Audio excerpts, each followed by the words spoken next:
وعلیکم السلام ورحمۃ اللہ وبرکاتہ۔ محترم بھائی نے یہ پوسٹ بھیجی جی، سردی میں گھر میں نماز ادا کرنا۔ جی، نعیم بن نحام رضی اللہ عنہ کہتے ہیں کہ سردی کی رات تھی، فجر کا وقت تھا، میں اپنی زوجہ کی چادر میں تھا، اتنے میں نبی کریم علیہ السلام کا مؤذن صبح کی نماز کے لیے بلانے آیا۔ جب میں نے سنا تو کہا کاش نبی علیہ السلام کہہ دے کہ ومن قعد فلا حرج، یعنی جو گھر میں بیٹھا رہے وہی نماز ادا کر لے تو کوئی حرج نہیں۔ بس جب مؤذن نے کہا الصلاۃ خیر من النوم کہ نماز نیند سے بہتر ہے، تو یہ بھی کہا ومن قعد فلا حرج، اور جو بیٹھا رہے تو کوئی حرج نہیں۔ سلسلہ صحیحہ کا حوالہ اور اس کے ساتھ سنن کبریٰ بہقی کا حوالہ دیا ہے۔ کہتے ہیں جی اس روایت کی تحقیق کر دیں، کیا اس پہ عمل کیا جا سکتا ہے؟ محترم بھائی بات یہ ہے کہ یہ جو سنن کبریٰ بہقی ہے نا، اس کے اندر یہ روایت موجود ہے 1864 نمبر پر، نمبر 1۔ اچھا جی، نمبر 2 یہ 1868 نمبر پر بھی موجود ہے جی۔ نمبر 3 1985 نمبر پر بھی موجود ہے۔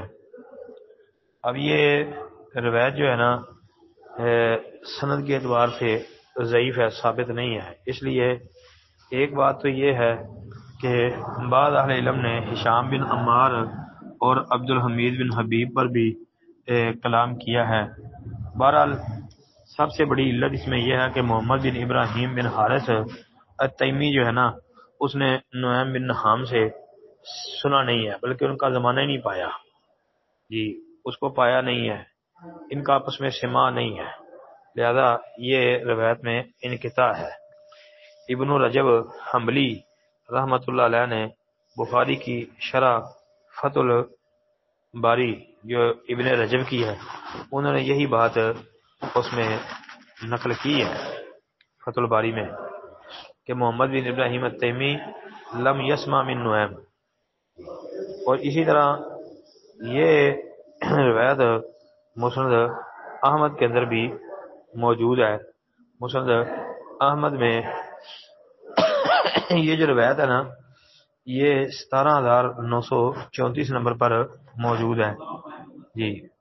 اس میں محمد بن یحییٰ بن حبان جو ہے اس کا مطابع ہے محمد بن ابراہیم کا، لیکن اس میں ایک اور علت بڑی آ گئی ہے نا، وہ علت یہ ہے کہ اسماعیل بن عیاش جو ہے نا وہ بیان کر رہا ہے، اور اسماعیل بن عیاش کی جو روایت شامیوں سے صحیح ہوتی ہے، اہل شام سے اگر وہ بیان کرے تو اس کی روایت حسن صحیح ہوگی۔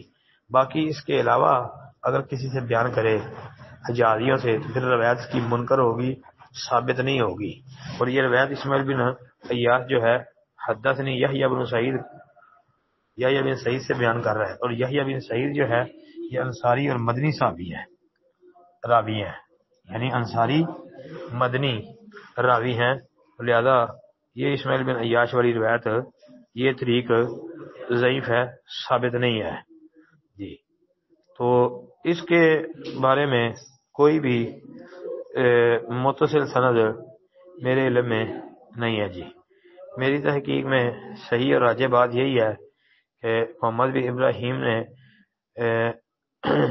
نعیم سے سماع نہیں کیا، اور مسلمہ والی سند اسماعیل بن عیاش کی وجہ سے ضعیف ہے، لہذا یہ روایت ضعیف ہے جی۔ السلام علیکم ورحمۃ اللہ۔ وعلیکم السلام ورحمۃ اللہ وبرکاتہ۔ مطلب بھائی یہ جو آپ نے پوسٹ بھیجی ہے نا، نبی کریم علیہ السلام نے فرمایا کہ پانی اونٹ کی طرح ایک ہی سانس میں نہ پیو، اور یہ روایت جو ہے نا یہ سنن نبی داؤد کے اندر 1885 نمبر پر موجود ہے۔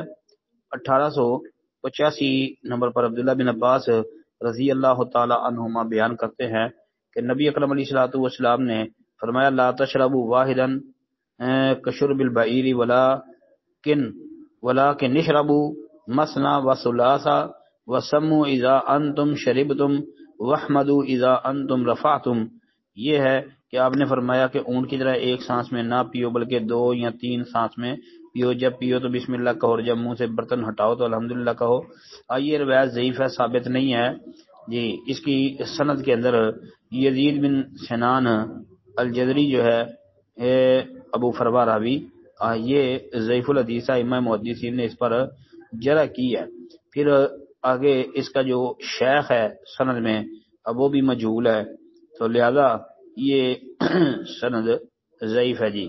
باقی یہ بات تو درست ہے، جب بھی پانی پینا ہے تو سانس لے کے پینا چاہیے، برتن سے منہ ہٹا کے سانس لینا یہ بھی حدیث میں آیا ہے، اور 3 سانس لینا یہ بھی صحیح حدیث میں موجود ہے۔ اب باقی یہ پوسٹ ہے آپ کی، اس میں جو روایت درج ہے یہ ثابت نہیں ہے، ضعیف سند کے ساتھ ہے۔ السلام علیکم ورحمۃ اللہ۔